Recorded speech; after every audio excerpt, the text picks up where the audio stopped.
Mahilig ka ba sa carousel katulad nito? Kaso nga lang ang problema is hindi ka marunong gumawa. So ngayon gagawin natin yan. Pero syempre bago yun, susubukan muna natin siya kasi mukha naman siyang masayang sakyan. So sakay na tayo dito. At ayun na nga, nakasakay na tayo sa Orsi at talagang parang totoo siya eh. Pagkakaiba lang is totoong kabayo talaga yung ginamit natin dito. At pwede nyo pa itong dagdagan na kung kaya nyo kasi minsan nagkakabanggaan na yung mga kabayo. So ngayon is dalawa lang yung nilagay natin. So let's go, gawin na natin. Una syempre mag-place muna kaya ng 3x3 na block katulad nitong gagawin natin. And then maglagay kayo dito ng redstone rail, paikot yan. Baligayahin nyo lang itong ginagawa natin. And dito sa test maglagay lang kayo ng lever. So, bali, 4 na lever yan. So, gayahin nyo rin ito.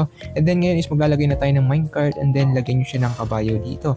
Tapos, ipit nyo siya. So, pakainin nyo siya para maamon nyo. At kapag naamon nyo na, lagyan nyo na siya ng saddle. And then, ng armor at gumawa pa kayo ng isang kabayo uli. Katulad yan. At ngayon, mag-place na ulit tayo ng block paikot dito. At syempre, lagyan na rin natin ng konting dekorasyon katulad nito. Next, sa roof naman tayo ng ating carousel. So, bali, maglagay lang kayo dito ng poste at gagawa na tayo ng roof. Bali pala dito is kayo na bahala kung paano nyo siya didesignan. Dahil nagawa na rin naman natin yung pinaka-platform ng ating carousel, which is itong mga kabayong paikot-ikot na to.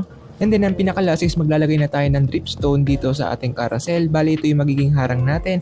And then dito sa gitna is maglalagay tayo ng lightning rod. So ayan. So ang gagawin nyo dyan is paikot nyo lang yan. At syempre depende pa rin sa inyo kung anong design yung gusto nyo. Pwede nyo naman baguhin yan. Gagana pa rin naman yan. At after that nyan, pwede nyo siyang sakyan at mag-one to sawa na kanyang kakaikot hanggang mahilo kayo. So kung gusto nyo pa ng mga ganitong content, is pwede nyo puntahan yung ating YouTube dahil doon ko in-upload yung full tutorial nito. So ayun lang.